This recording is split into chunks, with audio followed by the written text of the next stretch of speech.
Au-delà de ce que nous voyons au quotidien dans nos rues et dont nous ne sommes pas fiers et dont nous sommes les principaux responsables, il y a ce que nous ne voyons pas et qui nous tue au moins aussi rapidement que nos déchets. Un crime souvent fait avec la complicité de nos dirigeants. Il y a un mot pour décrire ce qui se passe, le colonialisme des déchets. L'Afrique produit seulement 5% des plastiques mondiaux, mais elle en subit les conséquences de manière disproportionnée. Parce que les pays riches exportent leurs déchets vers nous, toujours vers nous.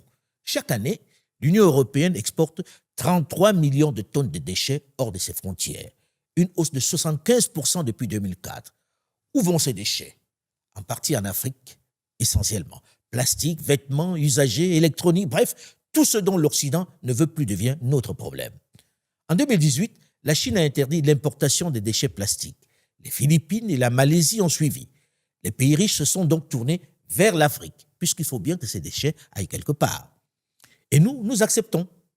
Parfois par nécessité économique, comme c'est le cas pour le Ghana, qui gagne environ 100 millions de dollars par an en taxes sur les déchets électroniques importés. Parfois par manque de régulation, souvent par corruption. Il existe même un traité international pour empêcher ça, la Convention de Bâle de 1989, censée contrôler les mouvements des déchets dangereux. Mais elle semble avoir échoué. Pendant des décennies, elle n'a pas produit de résultats concrets. Au contraire, la situation s'est aggravée. Ce n'est qu'en 2019 que le plastique a été inclus dans cette convention. Et ce n'est qu'en janvier 2025 qu'un amendement régulant le flux des déchets électroniques est entré en vigueur. Pendant ce temps, à Accra au Ghana, à Lagos au Nigeria, à Dar es Salaam en Tanzanie, à Nairobi au Kenya, des quartiers entiers se sont construits autour des décharges géantes.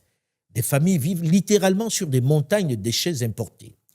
À Accra au Ghana, selon Greenpeace, une grande partie des vêtements d'occasion qui arrivent sont brûlés comme combustible pour les maisons, libérant dans l'air des substances cancérigènes que des milliers de personnes respirent chaque jour.